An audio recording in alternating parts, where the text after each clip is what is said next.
నార్మల్‌గా ఇప్పుడు చాలా మంది ఏమంటారంటే మ్యారేజ్ చేసుకోవాలి, పెళ్లి చేసుకోవాలి అని అంటే కుండలీలు కలవాలి ఇద్దరివి అంటారు. కానీ అలా కుండలీలు కలిపి జాతకాలు కలిపి చేసినా గాని మ్యారేజెస్ ఈ మధ్య కాలంలో నిలబడట్లేదు. దీనికేమంటారు మీరు? ఆ జాతకాలు ఎవరు చూస్తున్నారో వాళ్ళకి అడగాలి మీరు. ఇంకొక విషయం అండి, అసలు జాతకం చూసినప్పుడు సెట్ అవ్వదని డైరెక్ట్ చెప్పేసేయచ్చు. ఓకే. మరి ఇక్కడ ఫాల్ట్ ఆస్ట్రాలజర్స్ లోనే ఉంటుంది. అక్కడ చెప్పే అతను ఊరికే చూసా కలుస్తుంది పో అని చెప్పేసేస్తే వీళ్ళు విడిపోతారు. ఇక్కడ చాలా మంది బేస్ అయ్యేది ఏంటంటే గుణాల దగ్గర కలుస్తారు. 36కి 18 వచ్చాయి, 26 వచ్చాయి. 36కి 26 వచ్చిన వాళ్ళు విడిపోతారు, 36కి 18 వచ్చిన వాళ్ళు కలిసి ఉంటారు. కాబట్టి అది కాదు మెయిన్. ఇందులో షష్టాష్టక దోషాలు, నవక పంచకాలను ఉంటాయి. ఇవి చాలా చాలా చాలా ఇంపార్టెంట్ రోల్ ప్లే చేస్తాయి. తర్వాత నక్షత్రాలు కలవాల్సి ఉంటుంది. చిత్తా, మృగశిర, ధనిష్ట అని కుజునికి సంబంధించిన నక్షత్రాలు ఉంటాయి. ఈ నక్షత్రాలు ఒక అబ్బాయికి ఉంటే సేమ్ నక్షత్రాలు ఉన్న అమ్మాయిని చేసుకోకూడదు. కొన్ని కేతు నక్షత్రాలు ఉంటాయి, బుధుని నక్షత్రాలతోటి వివాహం చేయకూడదు. ఇవన్నీ లెక్క కట్టుకొని అప్పుడు చెప్పాలి. తర్వాత అబ్బాయి ఇప్పుడు పెళ్ళికి ముహూర్తం పెడతాం. మీరు ఇందాక అన్న ముహూర్తాలు, ఈ ముహూర్తము అబ్బాయి జాతకంలో ఉన్న లగ్న కుండలిలో ఉన్న లగ్నము, ముహూర్తంలో ఉన్న లగ్నము, అమ్మాయి జాతకంలో ఉన్న లగ్నము, ఈ మూడు కూడా లెక్క వేయాలి.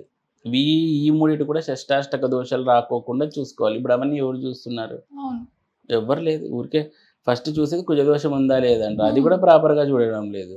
ఇప్పుడు నాకు వచ్చే క్లయింట్స్ ఎవరికైనా కుజదోషం ఉంది కదండి, మీరు ఎవరు చెప్పలేదండి, ఎవరు చెప్పలేదండి బాగుంది అన్నారు అంటారు. మరి అప్పుడు ఎవరిని మనం అంటాము? వాళ్ళకి పెళ్ళే 15 ఏళ్ళు అయి ఉంటుంది, విపరీతంగా కొట్టుకుంటుంటారు అనమాట. డైవర్స్ వరకు వచ్చి నా దగ్గరకు వస్తారు.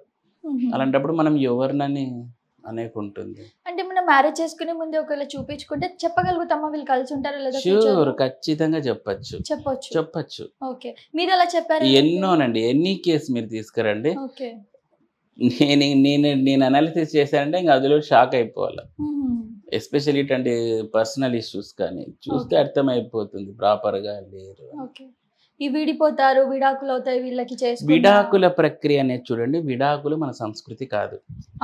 అంటే నేను ఆ సంస్కృతి అంటే ఇక్కడ ఈ విడాకుల కల్చర్ అనేది ఈ మధ్య వచ్చింది. మీకు 1900లో కానీ 1800లో కానీ పూర్వకాలం అంతా విడాకులు లేకనే ఉన్నారు కదా. ఎవరు విడాకులు అని ఒక స్పెషల్గా ఒక తీర్పు ఇప్పుడు ఒక వర్డిక్ట్ తీసుకొని విడిపోతున్నారు. పూర్వకాలం అలా లేదు, ఇష్టమున్న లేకపోయినా అట్లే ఉండేవాళ్ళు. అంటే ఇక్కడ జ్యోతిషం ఇంటెన్షన్ విడాకులు అనేది జ్యోతిషంలో ఉండదు. బంధము బ్రేకింగ్ అని ఉంటుంది అనమాట. సంబంధ బాంధవ్యాలు తెగిపోతాయి అనే కాన్సెప్ట్ ఉంటుంది. విడాకులు అనే పేరు ఉండదు.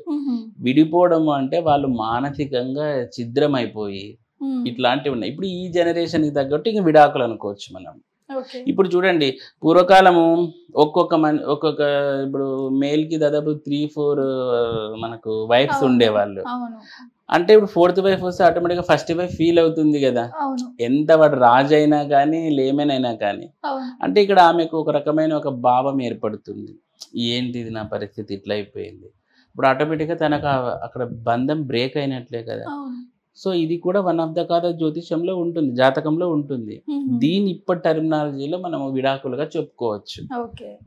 అంతేగాని స్పెసిఫిక్గా విడాకులు అనే ఒక ఇట్లా విడాకులు తీసుకుంటారు వీళ్ళు అనేమి ఉండదు. మనుషులు క్రియేట్ చేసుకుంది అంటారు. ఎస్, ఎస్పెషల్లీ ఇండియన్లో. ఎందుకంటే మీకు ఇదంతా ఫారిన్ కల్చర్, డైవర్స్ అనేది. మనకు బ్రిటిషర్స్ వచ్చినాక అది మనకు ఇక్కడ వచ్చేసింది. అంతవరకు అసలు ఎవరు తీసుకున్నారండి? 1800లో ఎవరికి తెలుసు విడాకులు అనేది? ఇష్టమున్న లేకున్నా వాంతో ఏగేవాళ్ళు. ఆమె ఏం చేసినా వీడు ఉండేవాడు, అంతే కదా.